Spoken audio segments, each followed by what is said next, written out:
काल्याचं कीर्तन म्हटलं की काल्याच्या कीर्तनामध्ये परमात्म्याच्या चरित्राचा उच्चार केला जातो. सप्ताह कितीही दिवसाचा जरी असला तरी त्याची समाप्ती परिसमाप्ती काल्याच्या कीर्तनाने होत असते.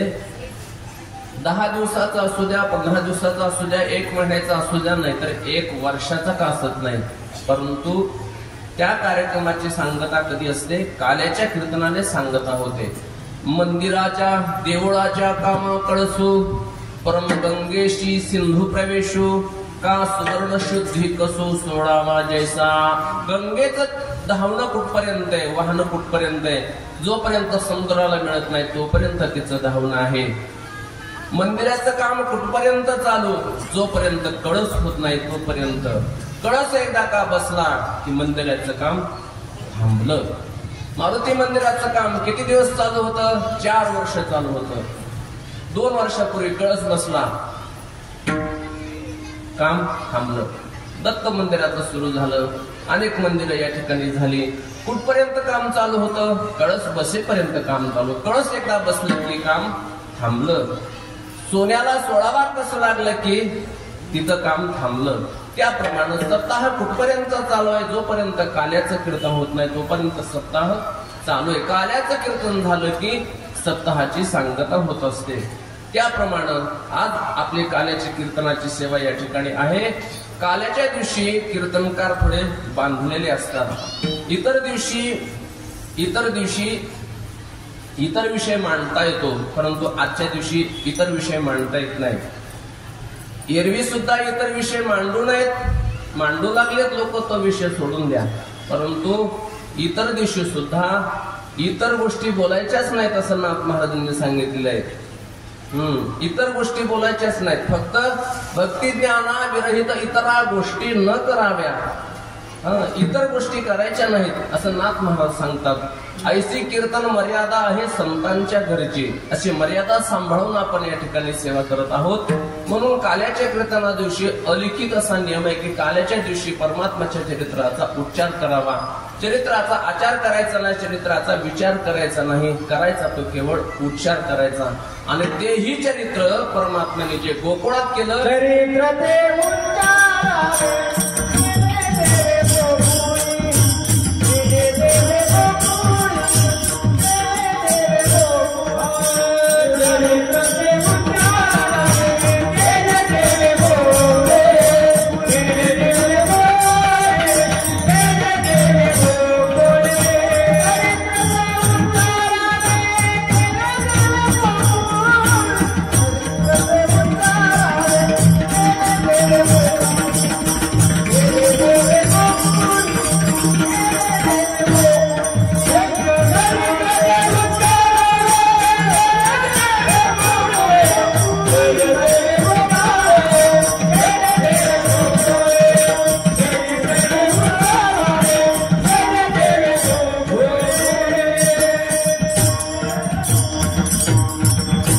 चरित्र ते उच्चारावे. केले देवे गोकुळी. जे चरित्र गोकुळामध्ये केलं त्या चरित्राचा आज उच्चार करायचा असतो.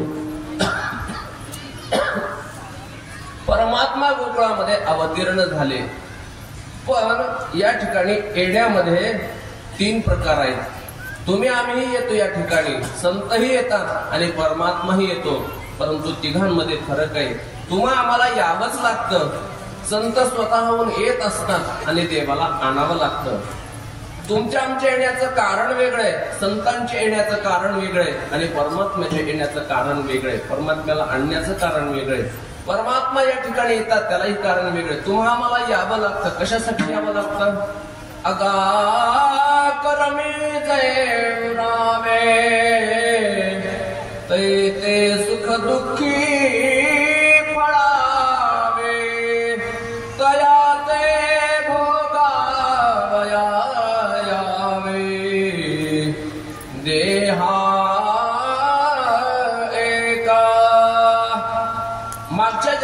उरलेलं कर्म भोगून संपवण्याकरता तुम्हाला आम्हाला यावंच लागतं. याच्या पाठीमागं काय आहे? पारतंत्र्य आहे. आपल्याला स्वातंत्र्य नाही, येण्याचंही स्वातंत्र्य नाही आणि जाण्याचंही आपल्याला स्वातंत्र्य नाही. येण्यासाठी आपण परतंत्र आहोत आणि जाण्यासाठी आपण परतंत्र आहोत.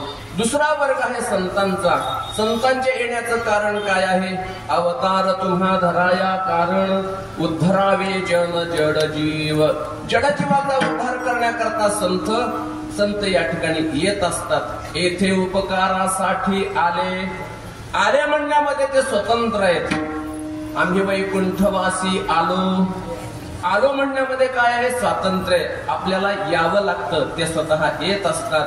आणि तिसरा जो वर्ग आहे तो आहे परमात्मा. परमात्माला या ठिकाणी येता येत नाही, त्याला आणावं लागत असतं.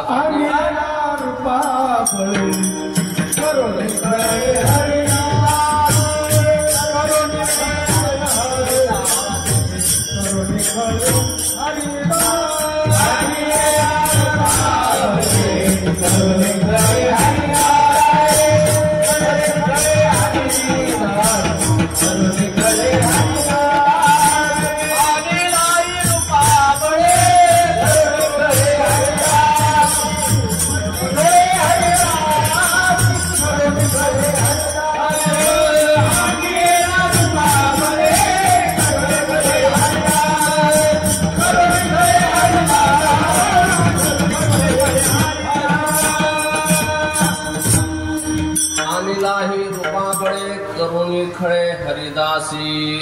हरिदासांनी खळ करून त्याला या ठिकाणी आणलं. कशासाठी आणलं? त्याला येण्याचं कारण आहे. कशासाठी तो परमात्मा त्याला का आणावं लागतं? भगवान स्वतः सांगतात, यदा यदा हि धर्मस्य ग्लानिर्भवति भारत अभ्युत्थानम धर्मस्य तदात्मानं सृजाम्यहम् परित्राणाय साधूनां विनाशाय च दुष्कृतां धर्म संस्थापनार्थाय संभवामि युगे युगे. भगवान म्हणतात, मी युगायुगामध्ये या ठिकाणी येतो. जेव्हा जेव्हा धर्माला ग्लानी येते तेव्हा तेव्हा मी या ठिकाणी अवतीर्ण होतो. येऊन काय करतो?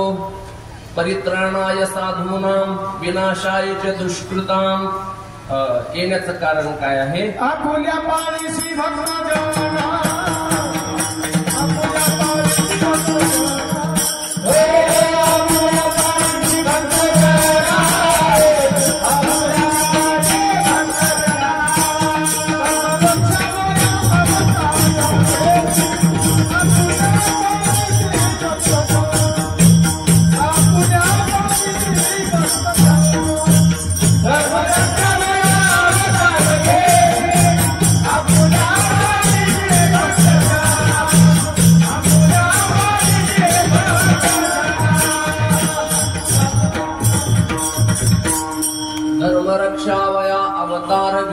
आपुल्या पाळीसी भक्तजनाचं प्रतिपालन, साधूंचं रक्षण आणि दुष्टाचा नाश करण्यासाठी परमात्मा या ठिकाणी अवतीर्ण होत असतात. आणि त्यासाठी परमात्मा अवतार घेतात. जगद्गुरु तुकोबारा म्हणतात, तो नारायण परमात्मा या ठिकाणी का अवताराला येतो? त्याचं कारण चिंतन सेवेसाठी निवडलेल्या अभंगाच्या शेवटच्या चरणात आहे. तुका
म्हणे धर्मसंस्थापने केला नारायणे अवतार.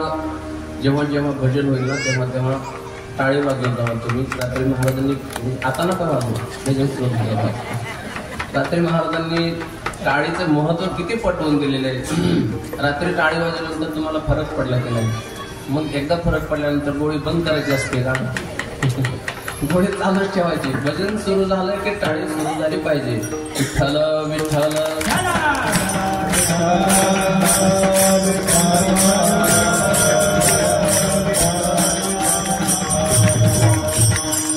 आहे तुका म्हणे धर्मसंस्थापने केला नारायणे अवतार.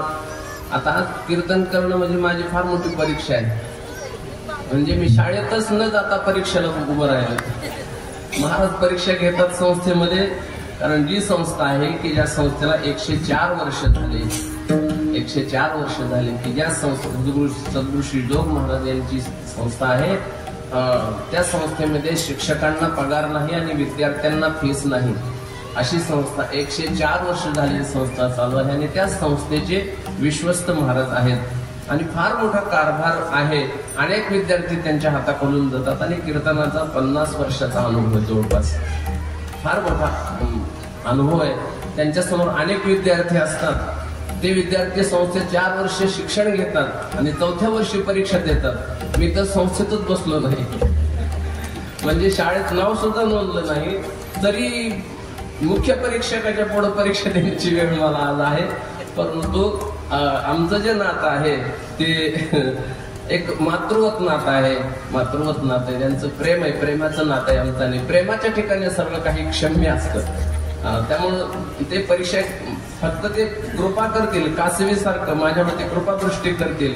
आपोआप मी ते काय जसे सांगतील किंवा तसं ज्यांच्या डोळ्यातून आशीर्वाद देतील तसं मी बोलण्याचा प्रयत्न करणार आहे.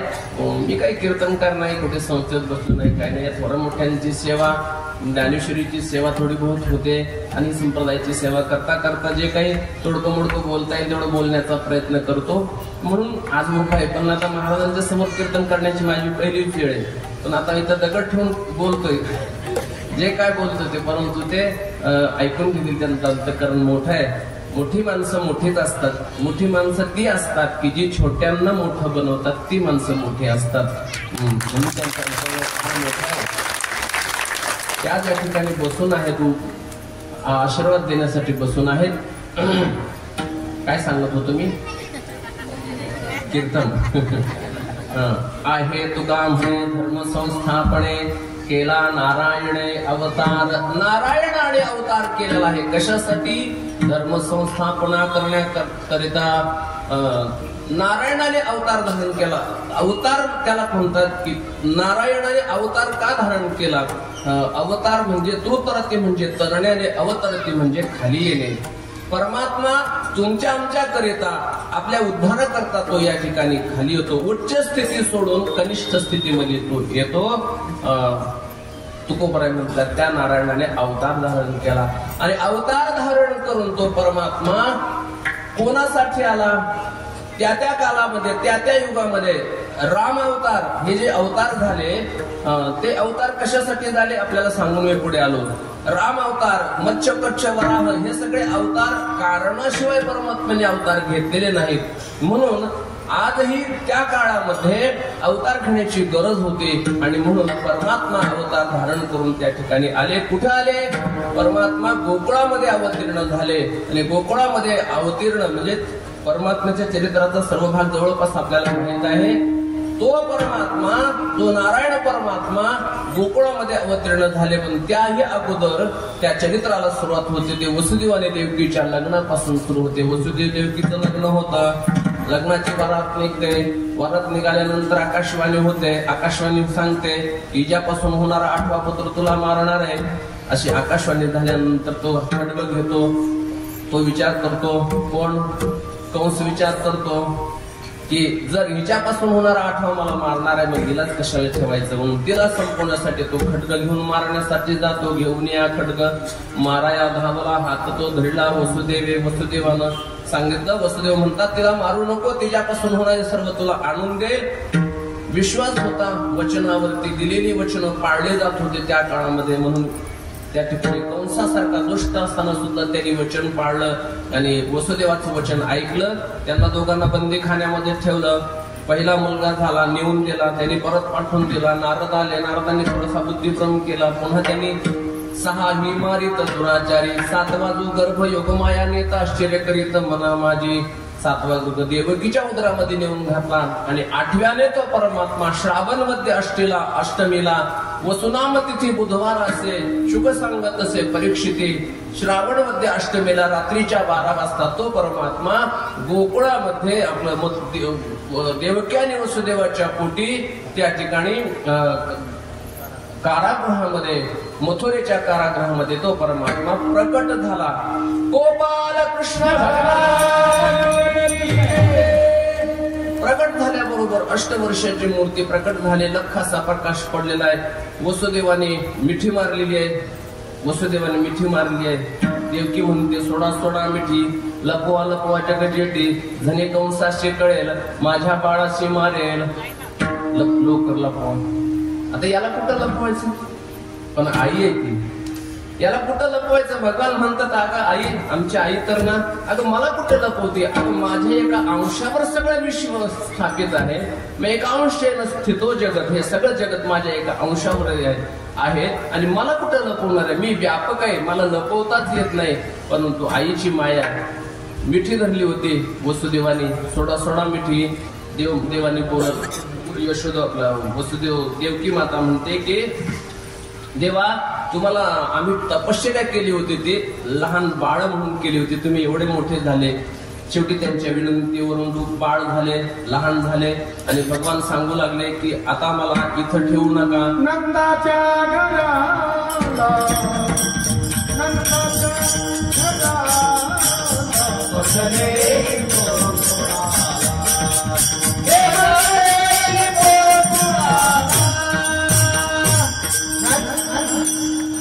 नंदाच्या घराला मदनी गोकुळाला माया उपजले, तेथे ठेवी मज आणि येथे मायेला इकडे घेऊन या आणि मला तिथं ठेवा. वसुदेव म्हणतात जाणं सोपं नाही, बोलणं सोपं आहे, करणं फार अवघड आहे. त्याने सांगितलं काळजी करू नका, मनसी अशी रक्ष पाणते मी मोहिले सकळ, सगळे रक्षपाण मोहित केले, काळजी करू नका. वसुदेवाने उचललं, फक्त तुम्ही मला टोपलेमध्ये उचलून घ्या, सगळी संकट दूर होतील. उचललेला कमळापती पायीची बंधने गळती. देवाला टोपलीत उचलून घेतल्याबरोबर हातातल्या बेड्या निसटल्या, पायातल्या निसटल्या, आरगळा लावलेल्या होत्या त्या निघाल्या, कुलप उघडली, कोंडे उघडले, तटातट तुटले, सगळे दरवाजे मोकळे झाले. आणि रक्षपाळ वाट बघत होते, तटस्थ होते, ते सगळे मूर्छित झाले, मोहित झाले.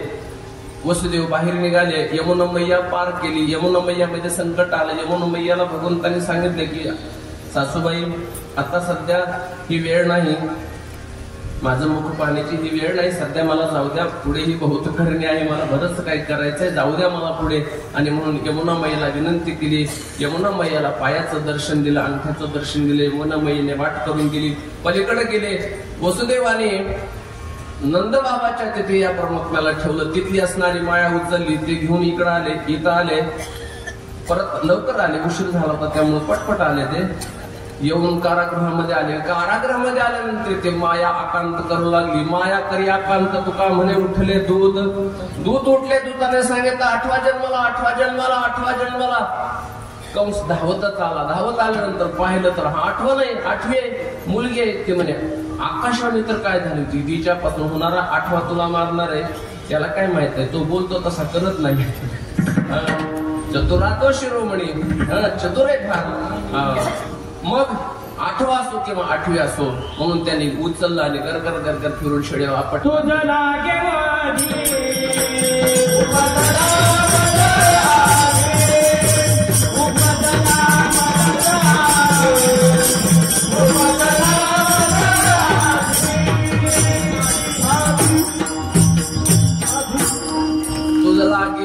उपजला मज आधी.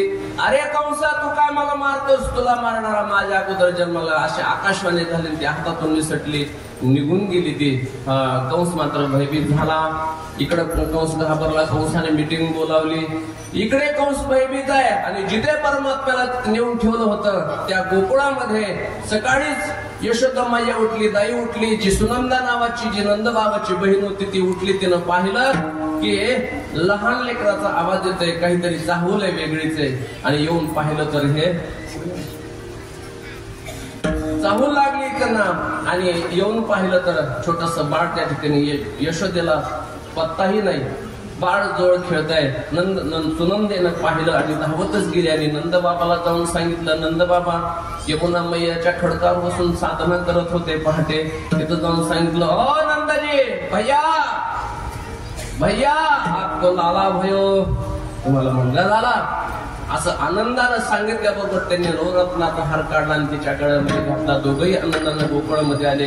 असं कळता कळता कळता तिथं आल्यानंतर पाहिलं, सगळी बातमी गोकुळामध्ये कळली. आणि गोकुळामध्ये काय स्थिती झाली, गोकुळाचं वर्णन तुकोबराय करतात. गोकुळीच्या गोकुळीच्या गोकुळीच्या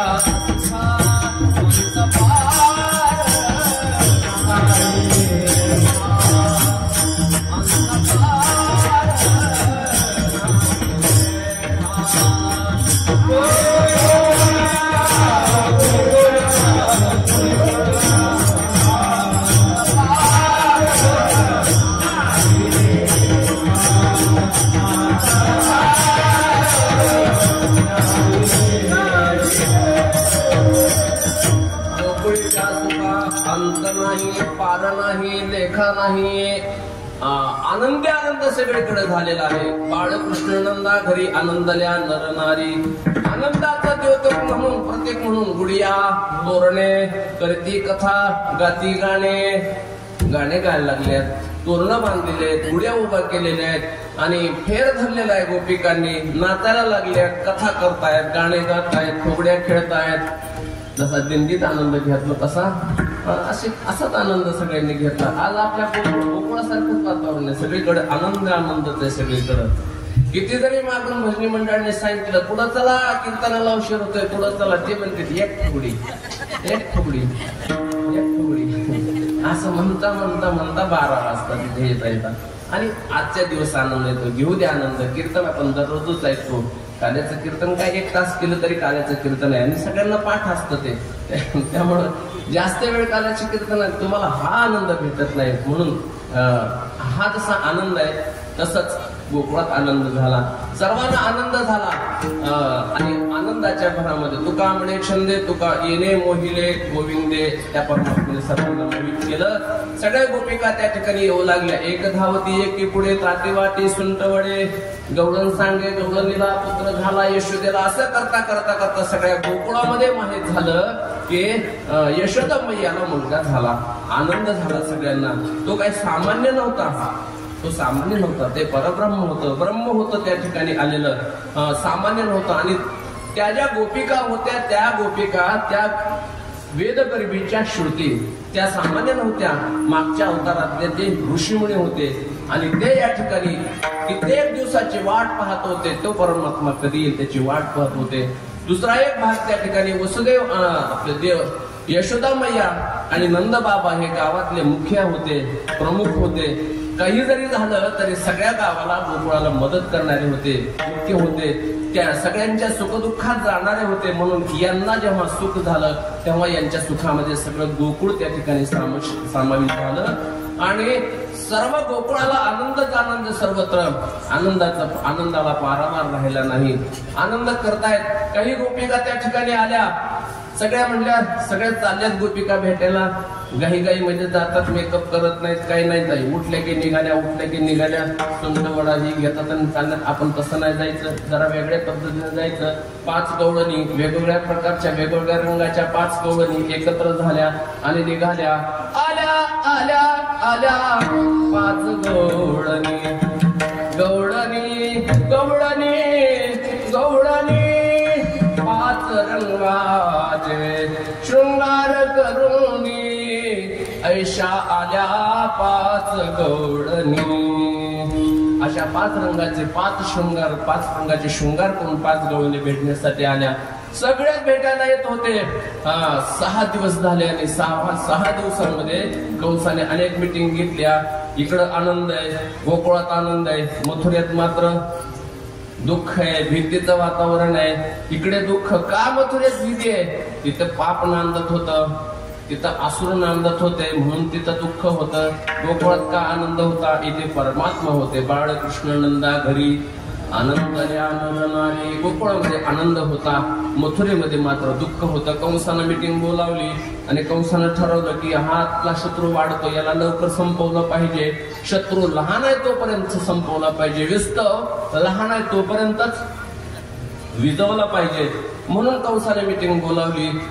आणि मग मीटिंग मध्ये पुतनाबाई आल्या पुढं. पुतनाबाई म्हटल्या मी जाते, शत्रू तर लहान आहे, आता जन्माला, मी जाते. आणि म्हणून पुतनाबाई पुढे निघाल्या आल्या, पण पोचल्या होत्या. उशीर झाला होता त्यामुळे लगेच पोचल्यानंतर यशोदा मैया घरामध्ये काम करत होती. आल्यानंतर पाहिलं, अगोदर त्यांनी आपल्या स्तनामध्ये हलाल नावाचा विष भरला आणि बराच प्रयोग अगोदर केला. बरीचशी बालकं बाहेरची लागली होती. तिथं आल्या, त्यांनी हा प्रयोग करण्याचा प्रयत्न केला. देवावरती काही चाललंच नाही, कुठलंच काही चाललं नाही. देवाला मांडीवरती घेतलं आणि स्तनपान करायला जेव्हा लागले तेव्हा देवाला काही झालं नाही. परंतु पुत्र मावशी त्या ठिकाणी संपली. नुसती संपली नाही, आजही कीर्तनात येते. म्हणजे संपली म्हणायचे का तिला? नाही. परमात्म्याने तिला सायुज्य नावाचा मोक्ष दिला. तू आसनकादिकाचे निमाने सायुज्य सौरस्तुती धला पुतने जे विषाचे निस्तनपाने मारून आली. वैरभावानं जरी ती त्याच्याकडे आले तरी सुद्धा तिला सायुज्य नावाचा मोक्ष परमात्म्याने दिला. पुतनेचा उद्धार झाला. पुतना संपली. त्यानंतर मावळ नावाचा दैत्य आला, त्यालाही संपवलं. कागासुर आला, रिठासुर आला, द्रोणासुर आला, वृतासुर आला. काग बग रिठा मारिले बाळपणी अवघे दैत्य खाणे बुडविली. हळूहळू परमात्मा मोठे व्हायला लागले आणि मग परमात्माच्या मूळ चरित्राला या ठिकाणी सुरुवात झाली. हे चरित्र आहे, परंतु जे चरित्र आहे परमात्म्याने जे चरित्र गोकुळामध्ये केलं ते 2 दशेमध्ये केलं.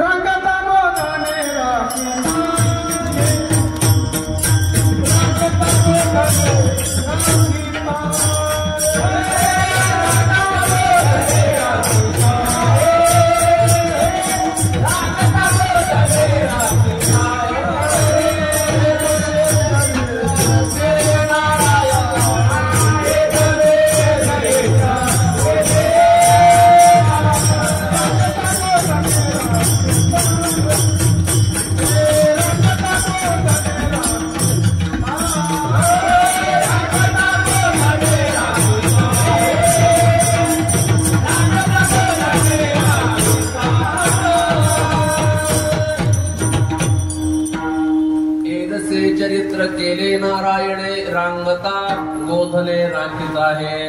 रांगत असताना आणि गोधने राखत असताना परमात्म्याचे चरित्र केले. तुकोबराय अभंगाच्या पहिल्या चरणात सांगतात येदसे चरित्र.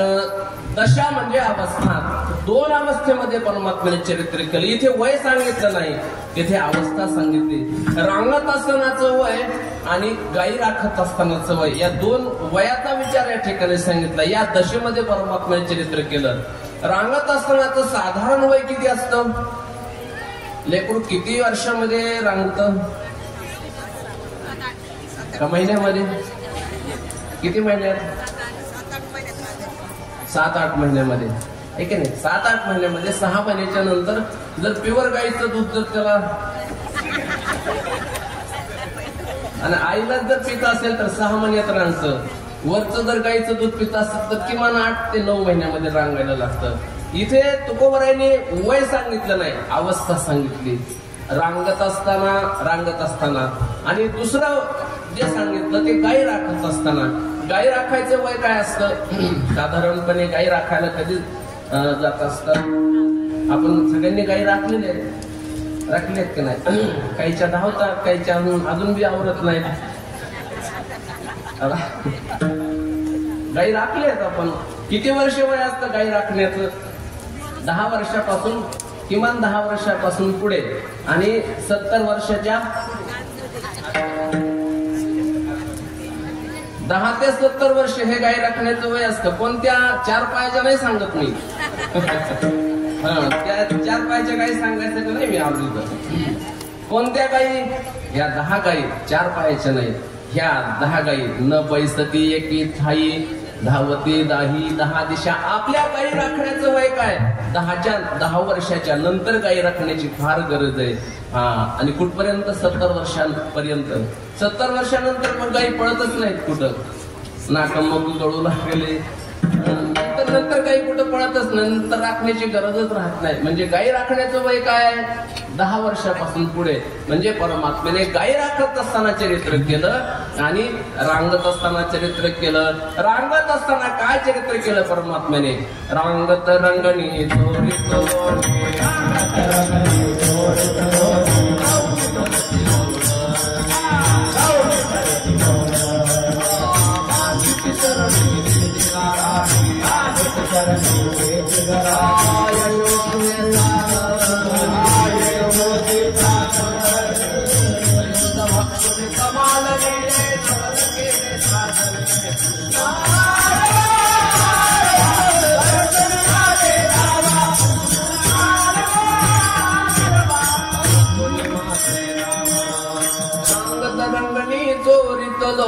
धावनी धरती गवळणी बांधिते चरणी देती गाराणी यशोदे साधनी तरी दूध भक्षुणी तमाननी ले नवल केले साधनी कृष्ण आळीवा आळीवा करतुनी माते दावा कृष्ण आळीवा आळीवा करतुनी माते दावा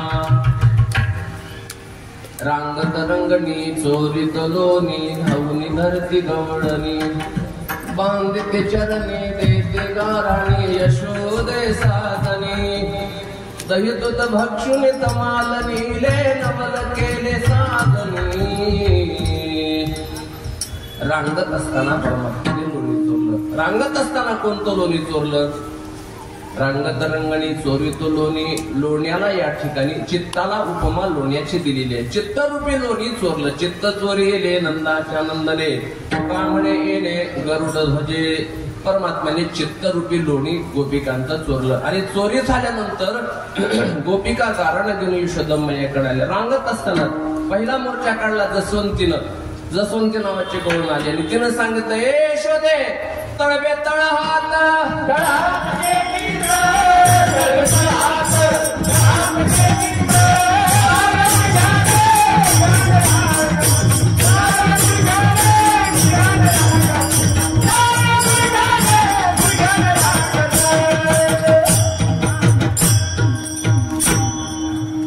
थोडं एकेरी चालू आपण थोडस. डाव्या गुडघ्याने रांगत तळवे तळहात टेकीत डाव्या गुडघ्याने रांगत रंगणी रंगणात तुम्ही देखील असे गवळण जसवंती पैसांगे आलिया कृष्णाचे निमागे येणे येणे व श्रीरंगे नवनीत माझे भक्षिले. अगं पहा यशोदे एका हाती लोण्याचा कवळ मुख माकिले आळू माळू चुंबन घेता येतो परिमळू नवनीताचा केसे येणे माझे कवाड उघडले. सर्व कारण तिच्या पुढे केली. यशोदेने सांगितलं, अगं माझं लेकरू सुद्धा तुझं आणि माझं लेकरू सारखंच आहे. तुला जरा लाज वाटू दे की थोडीशी तरी लाज वाटते का तुला? का ग? अगं माझं लेकरू रांगतंय. तुझं घर किती उंच आहे, तुझ्या घराची कडी किती उंच आहे, ती काय आत्ताच्या सुताराने बनवलेली कडी आहे का आडवी? जुने घर किती उंच होते. 7 फुटाचा दरवाजा, त्याची कडी वरती होती. माझं लेकरू रांगणार, तुझ्यावर कडी कधी उघडेल? येणे माझ्या कधी कवाड उघडलं तुझं? कधी शिंक वरती तुझं शिंक काढायला कसं काय जाईल ते? दही दूध तूप म्हणे. अगं खाईलच कसं त्याचा जीव किती तुला थोडीशी? असं तुम्ही म्हणा. तुला काही वाटत नाही का? तिने सांगितले, काय म्हणणं तुझं? असं आरोप करायचे नाही, बिगर गुणाचे आरोप करायचे नाही. काय आधार असेल, पुरावा असेल तर आरोप कर, नाहीतर तू निघून जा परत. जसवंतीने ऐकलं म्हणजे ठीक आहे म्हणे यशोदेने त्या परत पाठवून दिलं. पुन्हा परमात्मा रांगायला लागले. रांगताना त्या सगळ्या पुढे रांगताना दुसऱ्या दिवशी परमात्मा आले. यशोदमय्या दधिमंथन करत होती आणि घुसळून करत असताना घुम घुम करीती घुम घुम घुम करीती घुम घुम करती टेरे घुमती आनंदल्या गोडणी गोडणी छंदे छंदे डोलती. मंथन करत होती. मंथन करता कृष्ण परमात्मा आले आणि रांगत आले आणि रवी पकडला. रवीला धरलं रवीला धरल्यानंतर मंथन करायचं बंद झालं. यशोदा त्याला विनंती करू लागली, हे काना सोड रवीचा हात हरी, सोड रवीचा हात हरी,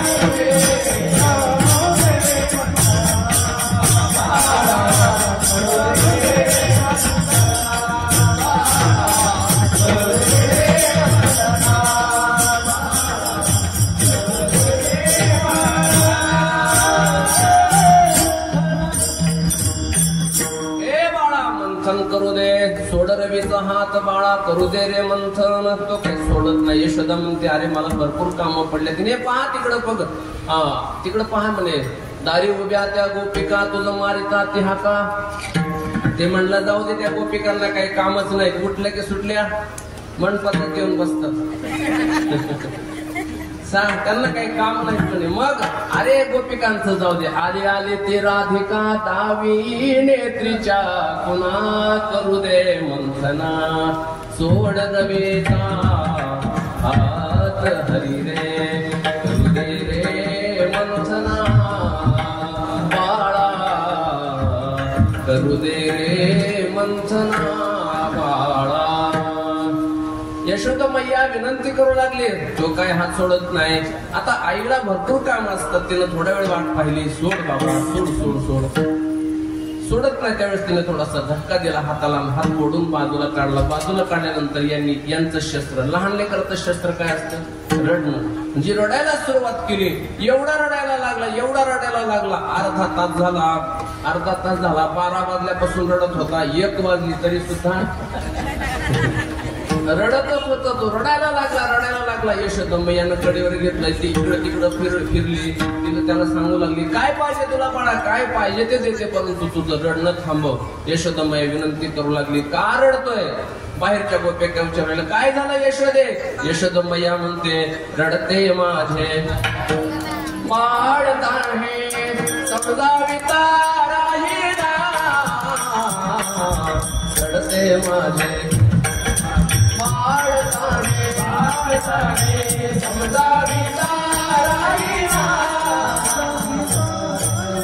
नाना पारी समजावी ते, मागेल ते खाया देते.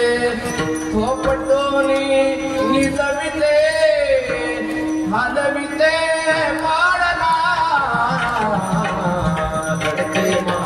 रडते माझे नाना पारी करीतो चंद, रडत से सुंदर सुंदर.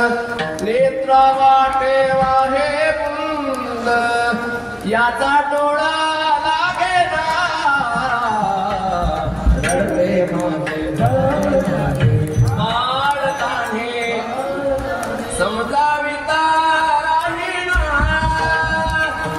किती जरी समजवण्याचा प्रयत्न केला, रडायचं राहत नाही. यशोदा मैया म्हणली, काय पाहिजे तुला, काय पाहिजे ते देते तुला. नाना बरी समजावी ते, मागेल ते खाया देते. तो म्हणला चिप्स आणून दिलं. तो म्हणला चॉकलेट आणून दिलं. कॅडबरी म्हणला, कॅडबरी आणून दिली. तो म्हणला चाऊमी हा चाऊमी.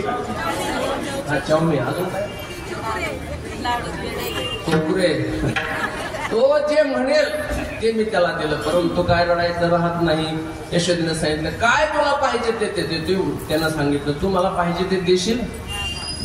तिने सांगितलं, काही पण माग म्हणे, मी तुला देते. मग दे म्हटला, मी तुला मागतो ते मला दे. ते जर नाही दिलं तर मग बघ म्हटला. ते म्हणले, माग दे तू काय मला सामान्य समजतोस का काय, तू माग. ते म्हणला, मागतोस म्हणला. मग मागू लागला तो. आई मजते दे, आई मजते दे, आई मजते दे,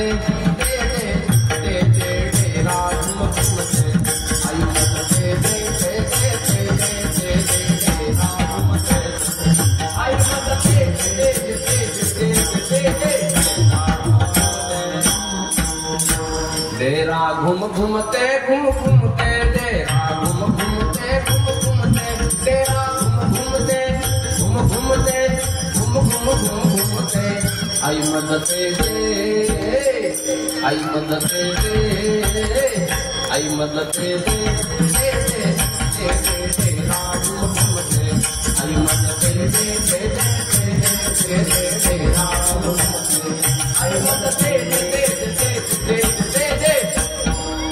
डेरा घूम घूमते, डेरा घूम घूमते, डेरा घूम घूमते, डेऱ्यातला घुमणारा आवाज तुम्हाला कोणी मागितला तर देसाल का? देता येतो का डेऱ्यातला घुमणारा आवाज? ते म्हणले काय मागून मागितलंस तर काय डोकेबाज आहे म्हणले, इतक्या लहानपणात इतक्या अवघड मागितलंस मला शक्य नाही म्हटली. डेऱ्यातला आवाज कुठं देता येतो का? मग केलं सुरू रडायला, पुन्हा रडायला लागला. तेवढ्यात यशोदा राधा मैया रस्त्याने चालली होती. राधेला आवाज दिला, ए राधे पहा म्हणे हा काना रडायचं थांबत नाही. राधेचा आवाज, राधेला आवाज दिला. राधा समोरून आली. राधेनं पाहिले बरोबर तर हा शांत झाला, रडायचं थांबला. यशोदा म्हटली, अगं राधे किती वेळापासून भोवका पसरलाय, 11:30 वाजता दिंडी आली, इथं 12 वाजता दिंडी आली, तेव्हापासून रडत होता म्हणे. आता 1 वाजून गेली, आतापर्यंत रडत होता. तुला पाहिलं आणि त्याचं रडायचं थांबलं. काय केलं असं? काय तुझ्यामध्ये जादू आहे का अशी? तिने सांगितलं, तू काय केलंस म्हणे सांग मला. मी काहीच नाही केलं, परंतु तू काय काय केलं त्याच्यासाठी? तिनं सांगू लागली, मी काय काय नाही केलं. नाना परी समजावे ते परी न राहे श्रीहरी, दही भात कालवोनी दिलावे गिझड करी, कडेवरी घेऊन या फिरले मी दारोदारे राधे, गे श्याम सुंदरा राधे राधे, गे श्याम सुंदरा राधे राधे राधे राधे, गे श्याम सुंदरा. अगं त्याला कडेवर घेऊन फिरले. नाना परी समजावे ते परी न राहे श्रीहरी, दही भात कालवून दिला वेगी झड करी, कडेवरी घेऊन या फिरले मी दारोदारात. सगळीकडे फिरले परंतु याचं रडणं काही थांबत नाही. यशोदा मैया म्हणू लागली, तुला पाहिल्याबरोबर हा शांत झाला, याला घे आणि तू आता घेऊन या, जाई आता पुलिया मंदिरा राधे राधे, हे श्याम सुंदरा. यशोदा मैयाचं ऐकलं. राधा मैया कृष्ण परमात्म्याला घरी घेऊन गेली. रांगता रांगता बऱ्याचशा लीला परमात्म्याने केला. उखळाला बांधलं. उखळाला बांधल्यानंतर उखळी बांधता पुढे विमलार घेऊन हेही लढा त्या ठिकाणी परमात्म्याने केली. रांगता रांगता फार खोड्या करायला. हळूहळू थोडासा तो मोठा झाला. मोठा झाल्यानंतर 5 वर्षाचा झाला. 1 वाजून गेली होती. त्याला मोठं करणं गरजेचं होतं. 5 वर्षाचा झाला आणि मग गल्लीमध्ये फिरायला लागला. गल्लीमध्ये फिरता फिरता निरीक्षण करायचा. रांगोळी समोर बघायचा. रांगोळी काढलेली पाहायची.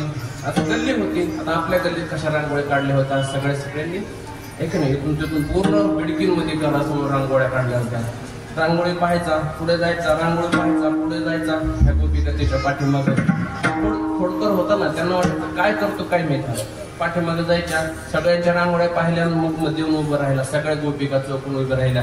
त्यांनी सांगितलं, का रे काय पाहत होतस? काय नाही म्हणे, रांगोळी बघत होतो म्हणे. काय रांगोळी काय बघितलं नव्हती कधी? नाही नाही बघितलं, तुम्ही किती हुशार आहे. म्हणे आमची हुशारी कशाला काढतो, तुला काय करायचंय? नाही नाही म्हणे बघितलं, सगळ्यांच्या रांगोळ्या एकसारख्याच आहेत म्हणे. काय तुम्हाला काय बदल काय शिकल्या का नाही तुम्ही? काय संभाजीनगर जवळ जाऊन क्लास करा रांगोळीचा, शिकव थोडस. त्यांनी सांगितलं, तुला काय काय रांगोळी काढता येतात का? ते म्हणे हो, माझ्यासारखी रांगोळी तर कोणीच काढत नाही. बघायची का तुम्हाला? काढून दाखवू का? ते म्हणे हो दाखव बरं म्हणे काढून. ते म्हणजे तुम्ही मागे सारखा सगळ्यांना मागे सरकवलं. हा एक मोठी रांगोळी काढली होती, त्याच्यामध्ये जाऊन उभं राहिला आणि त्यांनी सांगितलं, तुम्ही सगळेजण डोळे झाका. याचा सगळा कार्यक्रम दुसऱ्याला डोळे झाकायला लावायचे आणि कार्यक्रम करायचा. डोळे झाका म्हणे. ते म्हणे आम्ही का म्हणून डोळे झाकायचे? ते म्हणे तुम्ही ही रांगोळी शिकता, मी क्लास करून शिकलेलो आहे, फुकट तुम्हाला शिकवणार.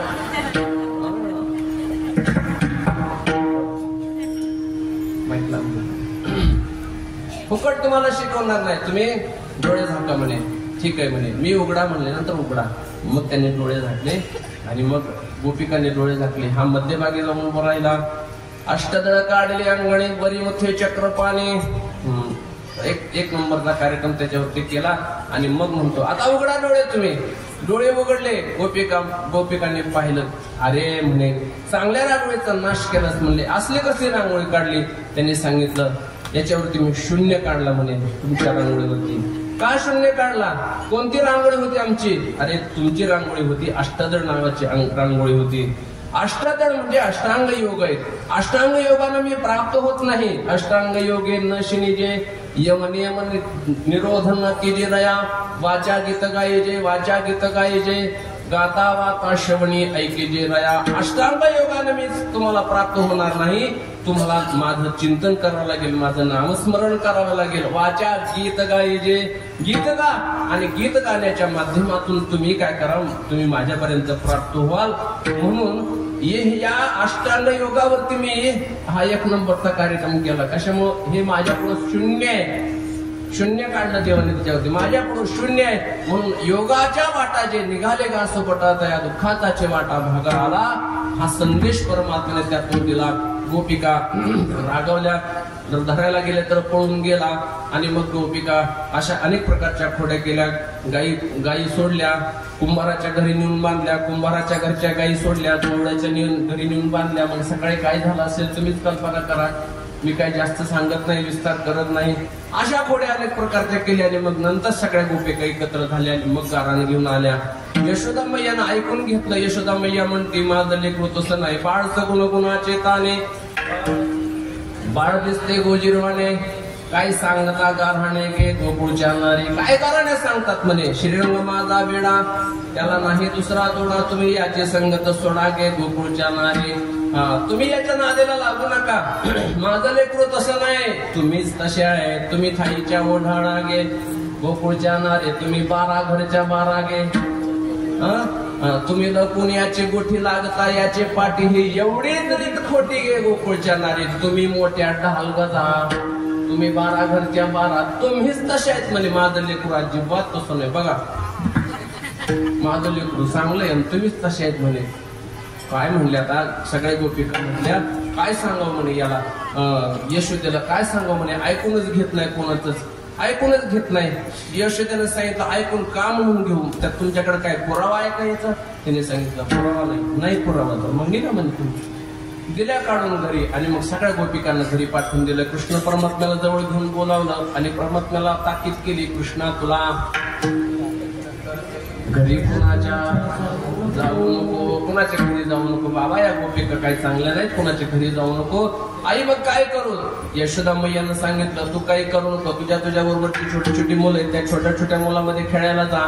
वडजावाकड्या, पेंद्या, सुदाम्या, श्रीदाम्या, मधुमंगल हे तुझे जे छोटे छोटे गोपाळ आहेत ना त्यांच्यामध्ये खेळायला जा. त्यांच्यामध्ये खेळायला गेला, खेळायला लागले. खेळता खेळता गोपाळ पडू लागले आणि पडायला लागल्यानंतर देवाने सांगितलं का रे तुम्हाला खायला भेटत नाही का, अशक्त झाले तुम्ही? त्याने सांगितलं काय करावं, घरचं दही दूध तुटलं आणि मथुरेला जातं, घरी ताक प्यावं लागतं, घरी काहीच नाही म्हणे मिळत आम्हाला. मग तुम्हाला खावं वाटतं का दही दूध तुटलं नाही? हा म्हणे फार आवडतं पण देत नाही कोण.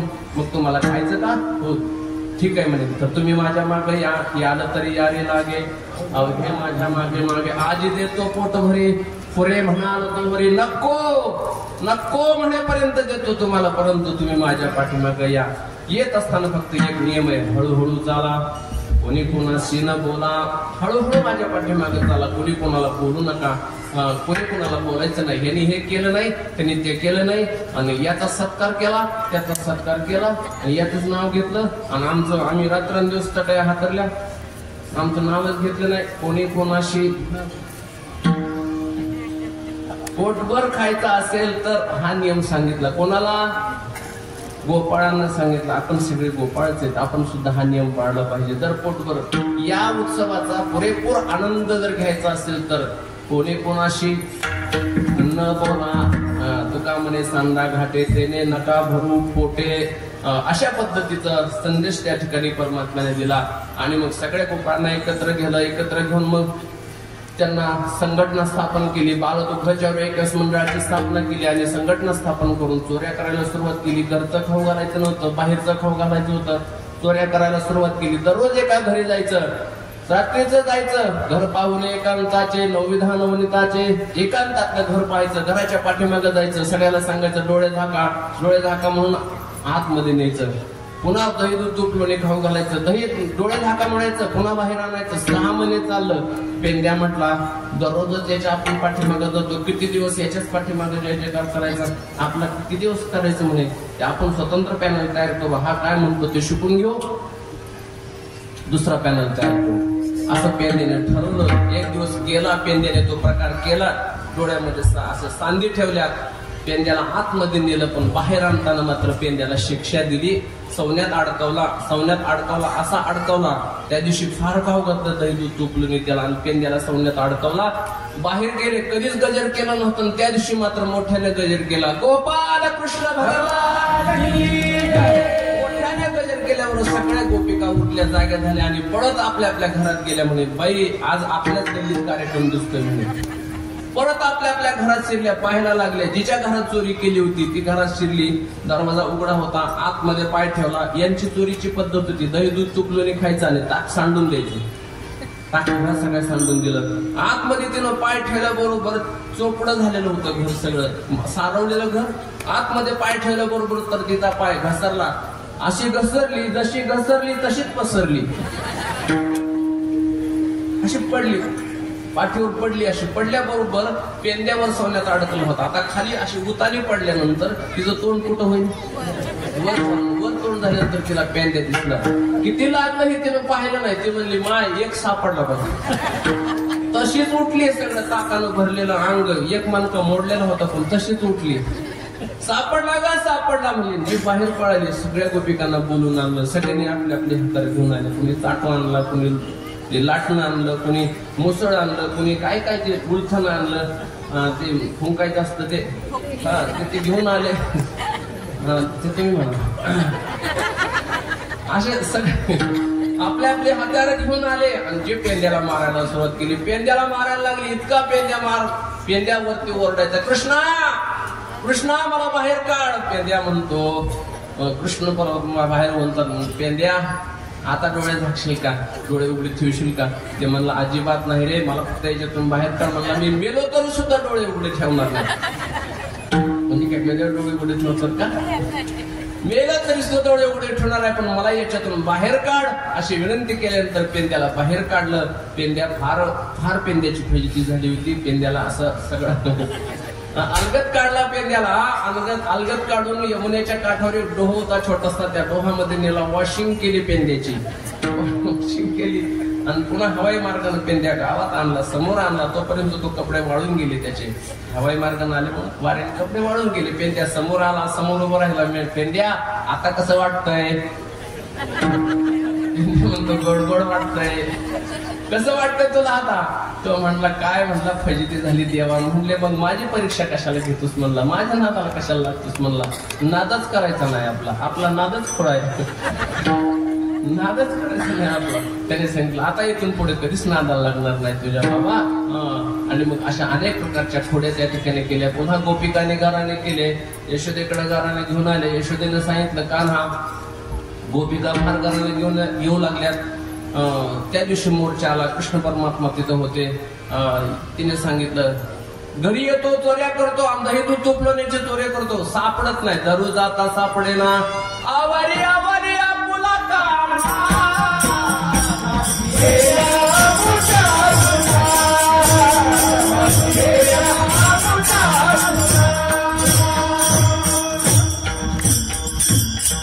यशोदे या कृष्णाला आवर. यशोदेने सांगितलं माझं लेकरू तसं नाही ग बाई. तिने सांगितलं आवर. नाशिले आमच्या सुना, काल परवाला आमच्या घरात तारी निजला होता म्हातारा, घेऊन ताकाचा डेरा फोडला सैरा त्यावरी. म्हातारं पहिलं खाल्लेलं होतं म्हणून वाचलं, नाहीतर मेलं असतं ते. मग त्याला आवड. परवा आला, एक दिवस आला, मुंगूस घेऊन आला. आमच्या दोघांच्या मध्ये सोडलं. ते मुंगूस बुच करायला लागलं. आम्हाला काहीच कळना, आम्ही तसेच पळायला लागलो. ते म्हणतात मुसुम मुसुम मुसुम. मी म्हणू लागले सुमुंग सुमुंग सुमुंग. मुंगूस सुद्धा म्हणता येईल आम्हाला. अशी आमची फजिती झाली. ते बोच करायला लागलं. अनेक प्रकारचे हाल आमचे त्यांनी केले. फार आम्ही त्रस्त झालो बघ म्हणे. एक दिवस आला, देवळीची काजळी काढली आणि काजळीच्या मी झोपीत होते म्हणे. मला मिशा काढल्या म्हणे, मला मिशाच काढल्या म्हणे. आणि मिशा काढून गेला म्हणे निघून तो. पहाटे येऊन मिशा काढून निघून गेला. मी साखर झोपेत होते, साखर झोपेमध्ये मी असता, साखर झोपेत असताना मिशा काढल्या, तो निघून गेला. आणि सकाळी मी उठले, खराटा घेऊन झाडायला लागले, तर पुन्हा त्याचेच सगळे सवंगडी त्याने पाठवून दिले दारात. मी झाडत होते, समोर आला आणि समोर येऊन ते सवंगडी असे वाकून बघू लागले माझ्याकडे. मी म्हटले, का रे माझ्याकडे वाकून बघता? ती म्हणली, मामी मला तर मिशा फुटल्या. आणि ते पोरं मला म्हणू लागले, मामी राम राम राम राम. मामी म्हणले, मुडद्यानो मला राम राम करायला मी काय गडी माणूस आहे का? मग गडी माणूस नाहीत का तुम्ही? काय बाई माणूस आहे का? काय तुम्ही बाई माणूस आहेत, तुम्हाला मिशा कशी काय आल्या? यानेच मिशा काढल्या आणि गोपाळ यानेच पाठवले. अशा प्रकारची फजिती केली. म्हणून आम्ही त्रस्त झालो. यशोदे कृष्णाला सांगावे, गोकुळी राहावे का जावे, गोकुळात राहावं का जावं असं झालं म्हणे.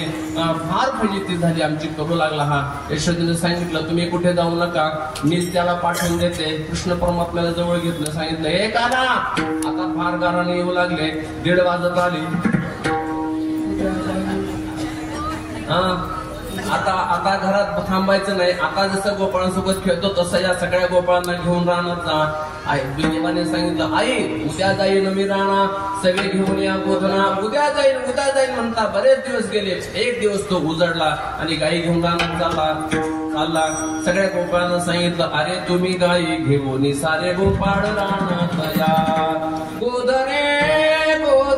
गोधने चारावया जातो शारंग पाणी. गाई राखायला निघाला आणि तिथे गेल्यानंतर पुन्हा परत फिरला. आईला म्हणतो, आई मला फार भूक लागली.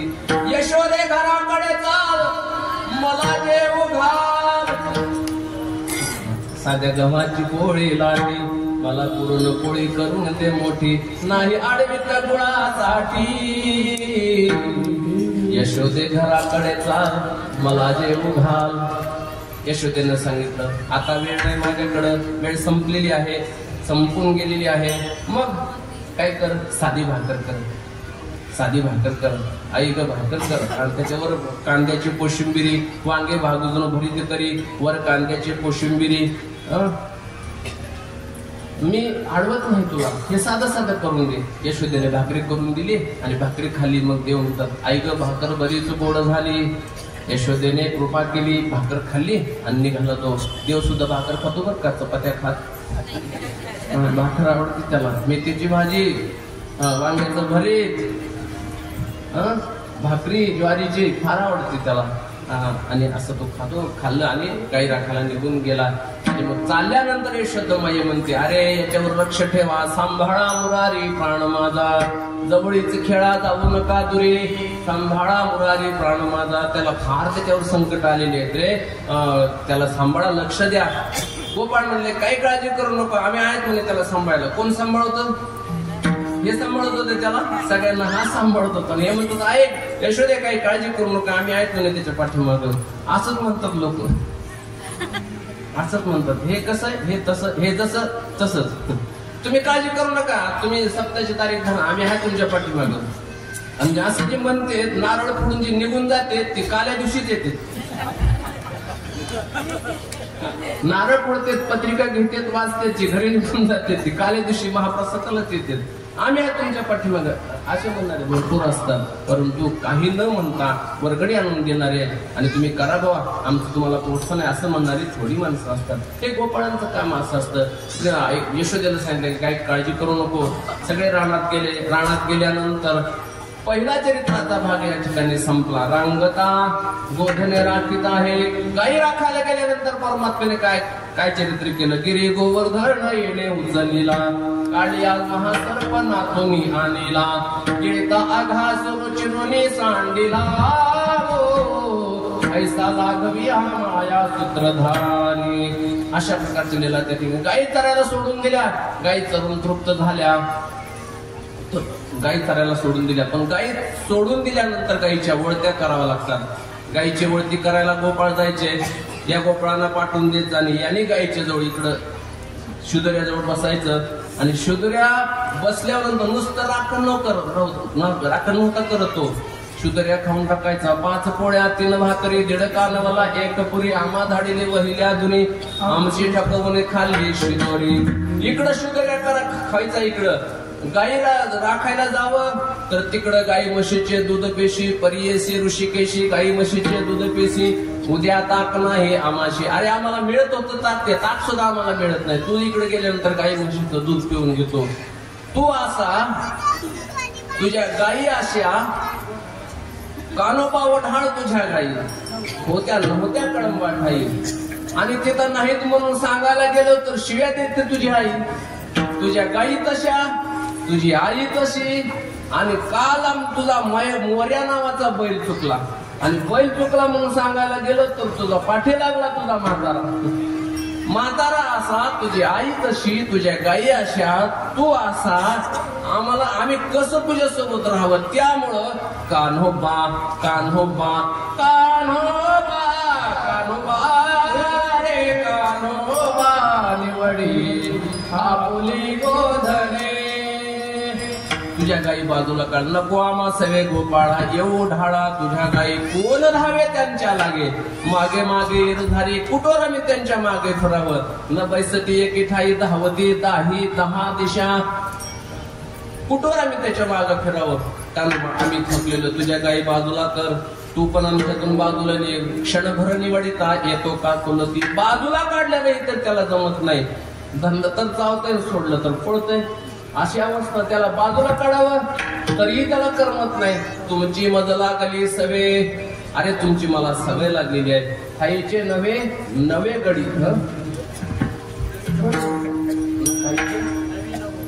ठाईचे नवी नहो गडी. आपण तुमची मला सवय लागली. आपण काय आत्ताचे नाहीत, जुने आहेत आपण सगळे. म्हणून मला तुम्ही बाहेर काढू नका अशी विनंती केली. मग ठीक आहे, तुला आम्ही आमच्यामध्ये समाविष्ट करून घेऊ, परंतु मग काय करावं लागेल. आता वळती करायला जावं लागेल तुला. त्यांनी सांगितलं काही हरकत नाही. बरं, खेळ खेळाल्यानंतर डाव देत नाही. एक तुझी खोड आहे, अनेक खोड्या आहेत तुझ्यामध्ये, अनेक खोड्याने युक्त आहेस तू. मग काय कर, आता वळती करायला तू जा. असं म्हटल्यानंतर भगवंतांनी सांगितलं काही हरकत नाही. मी वळती करायला जातो. वळती करायला गेले, उंच तगडावर बसले आणि आपली मुरली बाजूला काढली भगवंतांनी. आणि मुरली काढून मुरलीचा नाद केला. आणि त्या मुरलीचा वेणूचा नाद गायीपर्यंत पोहोचला. काय परिणाम झाला त्या ठिकाणी. वृंदावनी वेणू वेणू कवनाचा माय वाजे. वेणू वाजे गोवर्धनो गाजे. तृणचारा चलू विसरली. गाई व्याघ्रे केठाई झाली. पक्षी पुढे निवांत राहिली. परमात्म्याच्या वेणूचा नाद कानावर पडल्यानंतर तृणचरे चरू विसरली. तृणचारा चरू विसरली. गायी चारा चरायचं विसरून गेल्या. गायी आणि वाघ एकत्र आले. पक्षी पुढे निवांत राहिली. हा यांच्या वैरभाव समूळ विसरली. गायी आणि वाघ एकत्र येऊ शकत नाहीत, परंतु वैरभाव सगळा संपून गेला की यांची अवस्था झाली. आणि ज्या गोकुळामध्ये ज्या गोपिका होत्या त्या गोपिकांची काय अवस्था झाली.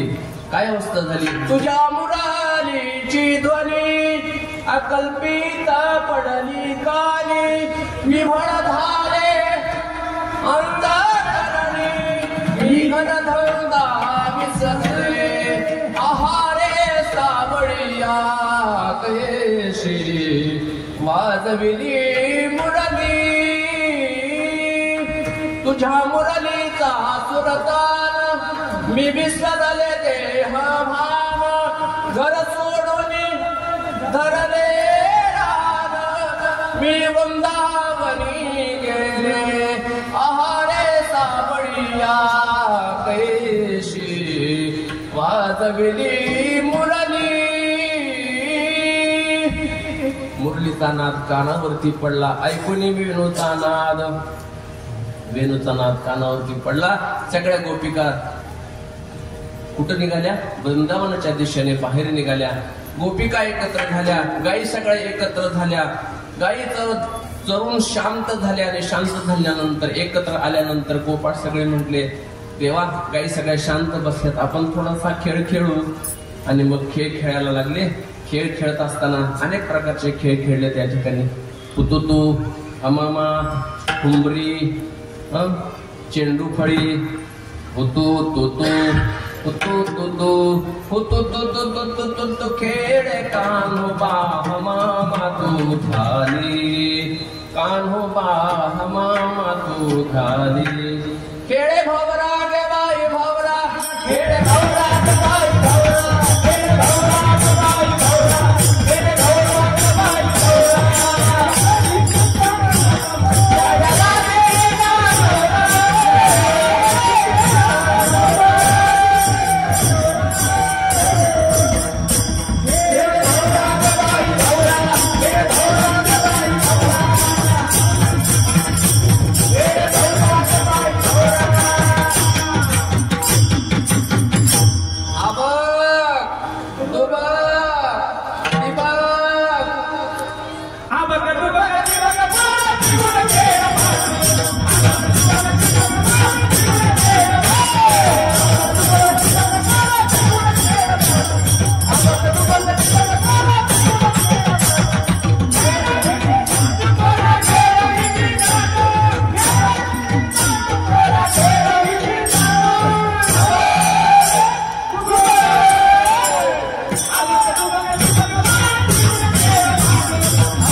भरपूर खेळ खेळले.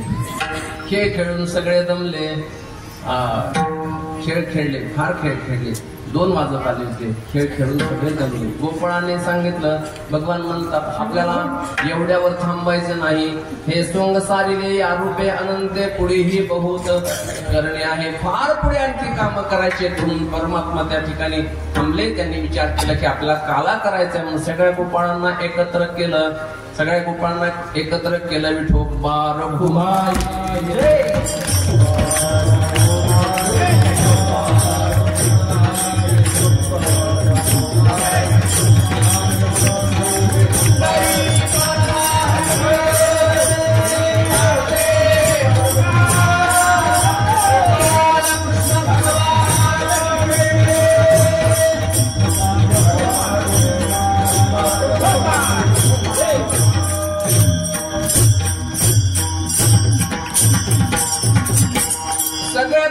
एकत्र केलं. गोपाळ म्हणू लागले, खंदी भार पोटी भूक काय खेळायचे सुख झाली आता वेळ म्हणती अनाश दोऱ्या. भगवान म्हणतात खांदी भार पोटी भूक आहे, परंतु गाई वळवल्याशिवाय जेवायला शांत जेवता येणार नाही आपल्याला. म्हणून अगोदर चला वळू गाई, जेवू एके ठाई. बहु केली वनवन पाय पिटी झाला सीन. फार शिन झालेला आहे. खांद्यावरती भार, पोटामध्ये भूक आहे. काय कीर्तनाचे सुख, खेळायचे काय खेळायचे सुख. म्हणून सगळ्या काही एकत्र केल्या, एकत्र बसल्या. आणि मग सगळ्या वृंदावनामध्ये सगळ्या गोकुळातल्या गोपिका सुद्धा त्या ठिकाणी आल्या होत्या. कोणी सुना, कोणी लेकी, कोणी एकी स्वतंत्र. त्या सगळ्या 3 प्रकारच्या गोपिका त्या ठिकाणी येऊन बसल्या होत्या, आल्या होत्या. आणि भगवंताने सांगितलं, आज दररोज आपण आपली आपली शुद्धरी खात होतो, आज मात्र सगळ्यांची शुद्धऱ्या एकत्र करायच्या आणि त्याचा काला करायचा, काला करून खायचा आपल्याला असं ठरवलं. सगळ्यांनी माझ्यासारखी शुद्धरी घेऊन या. माझे आहे तैसे पाहे, नाही तरी घरा जाय चोरून या. माये नवनीत आणावे. माझी जशी शुद्धरी आहे तशी तुमची सगळ्यांची शुद्धरी पाहिजे. तुकोबाराय म्हणतात, तेव्हा तुझी शुद्धरी कुठं, आमची शुद्धरी कुठं, तुझी आमची बरोबरी आहे का म्हणे. मग हे बघ देवा, आमच्या तर घरीच कोणी नाही म्हणे. तुका म्हणे माझे हरी कोणी नाही. तुका म्हणे हरी माझे कोणी नाही घरी. पाठ वेगळा आहे का. नका करू दुरी मज पाया वेगळे, मला तुमच्या पायापासून दूर करू नका. आणि अशी विनंती केल्यानंतर देवाने तुकोबारायांना त्या ठिकाणी ऍडजस्ट करून घेतलं. सगळ्या गोपाळांच्या शुद्र्या एकत्र केल्या. त्यांनी जशा शुद्र्या एकत्र केल्या तसंच त्या शुद्र्यांचा सुगंध स्वर्गापर्यंत पोहोचला. स्वर्गात सुगंध गेला आणि स्वर्गातले देव जिव्हाळ्यात आठवू लागले.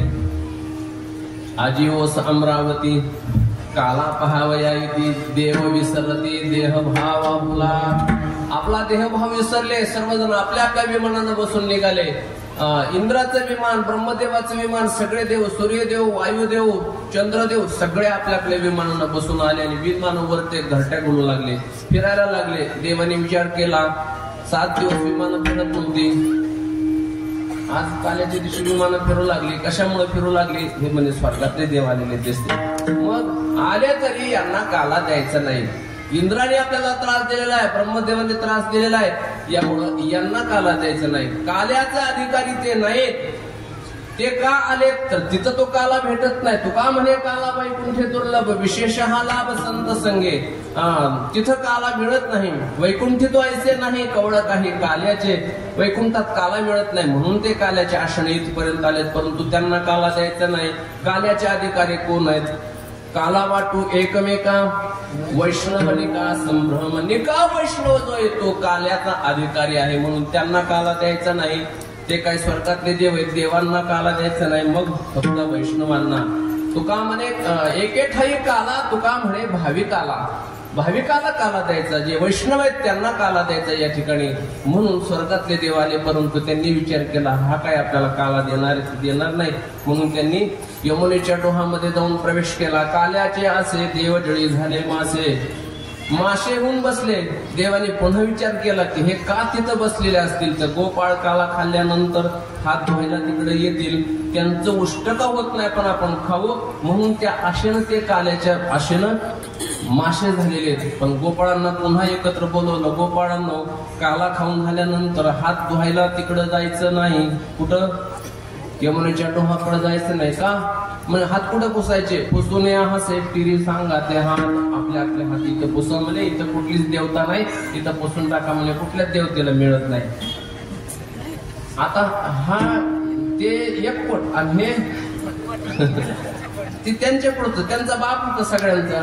त्यांनी किती जरी आयडिया केली तरी आयडिया आहे तिकडे. सगळ्या आयडियाचा मालक आहे हा.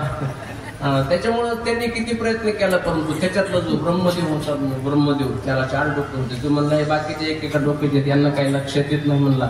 10 ते 12ची वेळ होती म्हटला. पंगत बसली असन, कीर्तन संपलं असन, दिंडी असं म्हणून किती वाजेपर्यंत दिंडी असते? 11 वाजेपर्यंत दिंडी झाला असेल. 12:30 1ला कीर्तन संपलं असन. असं ब्रह्मदेव टाचावर करून बघायचा बस स्टँड पासून शिवाजी महाराज पुतळ्यापासून असं बघायचा. बसली का पंगत तिकडनं बघायचं, त्या गिरणीपासून माऊलीच्या गिरणीपासून बघायचा. बसली का पंगत, संपलं का कीर्तन असा वाटून बघायचा. पण पंगत बसलीच नव्हती. त्याच्यामुळं तो म्हटलं काही अंदाज दिसत नाही म्हणलं. वरचे स्पीकर बंद आहेत वाटतं कारभारी भाऊजी. मग आवाज येत नाही म्हणजे काही पंगत बसली असावी म्हणून त्यांनी काय केलं म्हणलं आपण डायरेक्टच जाऊ. डायरेक्ट जायचा विचार केला त्यांनी. तो म्हणला जाऊ पण मी या वेशात कसं काय जायचं? त्यांनी तर ठरवलं देवाला काला द्यायचं नाही. मग आपण काय करू आता साधा वेश घेऊ म्हणे. गोपाळांचा वेश धारण करून ताबडतोब पाथर्डीवाल्याच्या दुकानात गेला. यश बरं कोणाच्या जायचं? तुम्हाला जायचं वाटत नाही. बोराच्या जा, यशस्वीमध्ये जा, पाथर्डीकराच्या जा, कोणाच्याच जा, कुठं जायचं तिकडे जा. तिकडे गेला ब्रह्मदेव. त्यांनी कपडे घेतले, गोपाळांचे कपडे घातले, धोतर घेतलं, नेहरूशर्ट घेतला, टोपी घेतली आणि कपडे बदलून तो आला. यांचं चाललं होतं इथं आला. आता ओळखलं गेली, देवाने ओळखलं म्हणलं आला पण याला काला द्यायचं नाही. हा आलं मध्ये घुसलाय. गोपाळातून असा उजवा हात पुढे केला. आता आपलं पोरग आपल्या पोराने कोणते जरी कपडे बदलले तरी त्याच्या बापाला ओळखू येत नाही का? आपल्या पोराने कोणते जरी कोणाचे तरी कपडे घातले तरी आपलं पोरग आपल्या ओळखू येत नाही का? त्यांनी ओळखलं ना ते म्हणलं अरे हे तर हा महाराज सांगत असतात राऊत महाराज ही तर भरमी आहे. त्यांचा अधिकार आहे तो म्हणू शकतो. इतर ब्रह्मदेव आहे म्हणे याला नाही काला द्यायचा. मग त्याने उजव्या हातात दिलं नाही म्हणून इकडनं आलं आणि डाव्या हात पुढं केला. ज्या अर्थी डाव्या हातात घेतो त्या अर्थी उजव्या हातात घेतला असला पाहिजे म्हणून डाव्या हातात दिलं नाही, उजव्या हातात दिलं नाही. तनतन केला म्हणला बस काला वाटत म्हणला आणि इकडं काला वाटत असताना तिकडं काला वाटीत विधाता ठकविला. त्या काला वाटत असतानाच त्यांनी काय केलं गाई वास्त्र इकडे यांचा काला इकडे चालू होता. गाई वास्त्र घेतल्याने तो ब्रह्मलोकाला घेऊन गेला. पुढचा विस्तार मला करायचा नाही. ब्रह्मदेवाला सुद्धा काला परमात्म्याने दिला नाही, तो काला आपल्यासाठी या ठिकाणी उपलब्ध होतोय.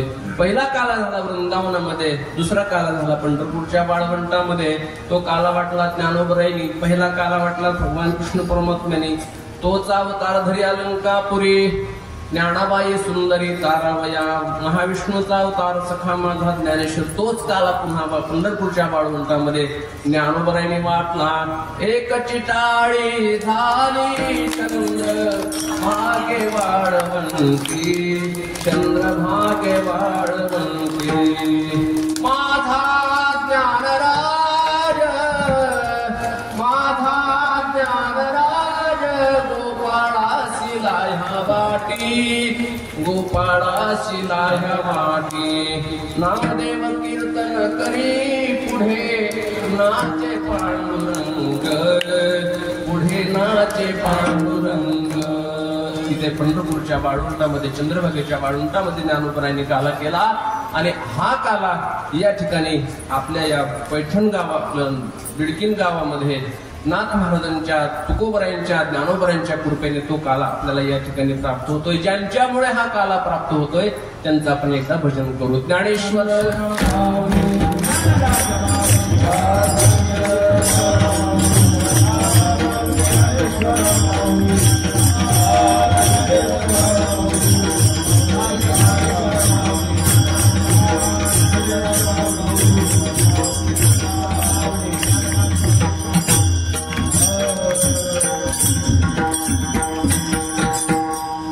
जसं त्यांनी त्या ठिकाणी काला केला तसं आपल्याला या ठिकाणी काला करायचा. प्रतिकात्मक रूपानं दहीहंडी या ठिकाणी बांधले. परमात्म्याने दहीहंडी वरती होती, त्यासाठी परमात्म्याने काय केलं, शिंकेला विले दुरी होतो तिघाचे मी वरी, तुम्ही वारे दोहीकडे मुख पसरून गडे. शिंक वरती असतं, त्याच्यावरती चढण्यासाठी परमात्म्याने तिघांना खाली वाकवलं. तिघाच्या वरती ते झाले. बाकीचे गोपाळ म्हणले आम्ही काय करायचं, तुम्ही वारे दोहीकडे मुख पसरवून गडे, तुम्ही दोन्ही बाजूला उभं राहा. म्हणजे उभं राहून काय करायचं, तुम्ही अशा माझ्या ज्या कोपराच्या धारा येणार आहेत, वाहत तिच्या धारा घ्या रे दोही त्या कोपराच्या धारा तुम्ही घ्या. म्हणे मी तुम्हा तिघाच्या वरती जातो, वरती जाऊन दही दूध तुपलो आणि खातो म्हणे, आणि ज्या धारा येतील त्या तुम्ही घ्या म्हणे. म्हणजे तिघांच्या वरती जावं, परंतु वर गेलेल्याने किमान कोपराच्या धारा तरी कार्यकर्त्यांना मिळू देत जावे. कुछ तुम समजे कुछ हम समजे. वरती जात जावं, परंतु कोपराच्या धारा कार्यकर्त्यांना मिळू देत जाव्या. म्हणजे जे खाली आहेत ना, ते खाली बाकीचे ज्यांनी आपल्याला वर पाठवले असतं त्यांना कोपराच्या धारा द्यायच्या असतात. आणि मग असं जर नाही झालं तर मग हे काय करतात, तिघं पण मागून निघून जातात. पाठिंबा काढून घेतला की सरकार. म्हणून हा संदेश परमात्मा दिला होतो तिघाचे मी वरी, तुम्ही वारे दोहीकडे मुख पसरवणीकडे, वाहतीच्या धारा घ्यारे दोही त्या कोपरा. तुका म्हणे अति टोका अधिक उणे नेदी. असा संदेश परमात्म्याने त्या ठिकाणी दिला. असं आपली दहीहंडी बांधलेली आहे. या ठिकाणी हा काला आपल्या सर्वांच्या अथक परिश्रमातून या ठिकाणी प्राप्त होतो आहे. ज्ञानोबराय, तुकोबराय, नाथ महाराजांच्या कृपेने आपल्याला या ठिकाणी प्राप्त होतो आहे. तशी वेळ बरीचशी झालेली आहे. वेळ बरीचशी झाली म्हणजेपेक्षा वेळ होऊन गेलेली आहे. किती वाजले? 1 वाजले. जाऊ द्या आता वाजवते घड्याळाचं तर काय, घड्याळाचं वाजले होतं 12 वाजून गेले आणि पुढं 2 पण वाजले. घड्याळाच्या 2 झालेत आता. घड्याळाचे 2 वाजले ना घड्याळ. मला ते म्हणायचं, तुम्हाला दुसरं काय, मला काहीच म्हणायचं नाही. तुम्हाला जर तसं म्हणायचं असलं तर मला तसंच म्हणायचं होतं. 2 वाजले, त्यामुळे वेळ फार झालेली आहे. त्यासाठी आपला वेळ मी जास्त घेणार नाही. आज या ठिकाणी सर्व शहरातली चांगली दिग्गज मंडळी, जी समाज कार्य करणारी चांगली मंडळी ती या ठिकाणी उपस्थित आहेत. आमचे मनोज भाऊ पेरे उपस्थित आहेत. तसं सर्वच मंडळी या शहराला चांगलं स्वरूप देण्याचं कार्य करतात. सर्व शहरातले तरुण मंडळी. एक परमात्म्याची लीला असते बघा. कसं असतं, हे एक आध्यात्मिक शक्ती आपल्यामध्ये जागृत करण्याकरता सावता भजनी मंडळीला परमात्मा ऊर्जा देतो. त्यांचे बंडू काका, मधू काका, ही सगळी तसं पाहिलं तर ही माणसं सगळी थकलेली आहेत. कोणाचे गुडघे दुखतात, कोणाचे पाय, कोणाच्या पायात रॉड टाकलेले. पण परमात्मा यांच्याकडून काय करतो, शक्ती देतो आणि यांच्याकडून करून घेतो. हे आध्यात्मिक शक्ती वाढवण्याचं कार्य या भजनी मंडळाच्या माध्यमातून करतो. सामाजिक कार्य, मंदिराची उभारणी असेल, ही सगळी कामं करण्याकरता एक वैभव आहे ना आपलं, आध्यात्मिक वैभव आणि वेगळ्या दृष्टीतून करण्याकरता, भौतिक वैभव निर्माण करण्याकरिता परमात्म्याने हे जी मारुती मंदिर जीर्णोद्धार समिती असेल, दत्त मंदिर जीर्णोद्धार समिती असेल, यांना बळ दिलं. आपण सर्वांनी फार मोठं सहकार्य केलं आणि या सर्वांच्या पारदर्शक कारभारामुळं हे एक वैभव या ठिकाणी उभं राहिलं. गावातली सामाजिक कामं करण्याकरिता, भौतिक सुधारणा, जे विकासात्मक कामं करण्याकरता ही राजकीय मंडळी या ठिकाणी सज्ज आहेत. आताचे विद्यमान सरपंच श्री धर्मे साहेब असतील, ही सगळीच मंडळी. आणि एक एक दिवस बिडकींचं पहिलं एक 30 वर्षापूर्वीचं जे वातावरण होतं आणि आजचं जर पाहिलं तर फार जमीन आसमानचा फरक झालेला आहे. भगवंत त्या त्या व्यक्तींना कशी शक्ती देतो आणि त्यांच्याकडून करून घेतो. त्या कामासाठी तीच माणसं परमात्म्याने निवडलेली असतात. ते कोणाकडून दुसरं काम होऊ शकत नाही. सप्ताह करायचं या भजनी मंडळाने सोडून दुसरे कोणी करायचं म्हटलं तर होणार नाही, शक्य नाही. त्याला समर्पण लागतं. हे विकासात्मक कामं करायची म्हणलं तर अशी मंडळी लागतात, यांच्याशिवाय तो विकास होऊ शकत नाही. छत्रपती शिवरायांचा पुतळा आला, या सगळ्या मंडळी फार परिश्रम घेतले. परवानगी काढणं असेल, पाठलाग करणं असेल आणि त्याशिवाय या सगळ्या गोष्टी होत नाही. त्यांना ऊर्जा परमात्मा देतो, बळ देतो आणि त्या बळाच्या द्वारा परमात्मा हा त्यांच्याकडून विशेष रूपानं त्यांच्या हस्ते हे काम करून घेतो. रात्री त्यांनी चिठ्ठी पाठवली होती, पण मी त्यांना उत्तर दिलं त्या पद्धतीने की बाबा हे काम आपल्या सगळ्यांचं आहे, असे कोणाचे आभार मानायचे नाही. आपण सगळे आहोत. तुम्ही पुढे आहात, तुमच्या हातून ते होणार होतं, चांगली गोष्ट आहे. तुम्ही आणखी काही चांगली कामं करावी, त्याच्या पाठीमागे सगळं गाव आहे. आणि म्हणून असं त्यांना पण आपण शुभेच्छा देऊ. सगळ्यांच्या हातून या सगळ्या गोष्टी होत राहतात. धर्म, संस्कृती, संप्रदाय वाढण्याकरता, जागृत राहण्याकरता सर्वजण तत्पर असतात, सतत प्रयत्न करत राहतात. आणि त्यामुळे हे चित्र आपल्या गावामध्ये जे शांतता, समाधान जे लाभत आहे, त्याला कारण हे सगळ्या मंडळींचं योगदान आहे. म्हणून सर्वांच्या चरणावर तुम्ही नतमस्तक होतो, सर्वांना धन्यवाद देतो. जसं आपण आतापर्यंत हे कार्य करत आलेलं आहात तसंच कार्य पुढेही असं चालू ठेवावं. आपल्या सर्वांना या परिसरातल्या सर्व साधू संतांची कृपा आहे. परमपूज्य महंत भास्करगिरीजी महाराज यांचं वारंवार मार्गदर्शन आपल्याला आहे.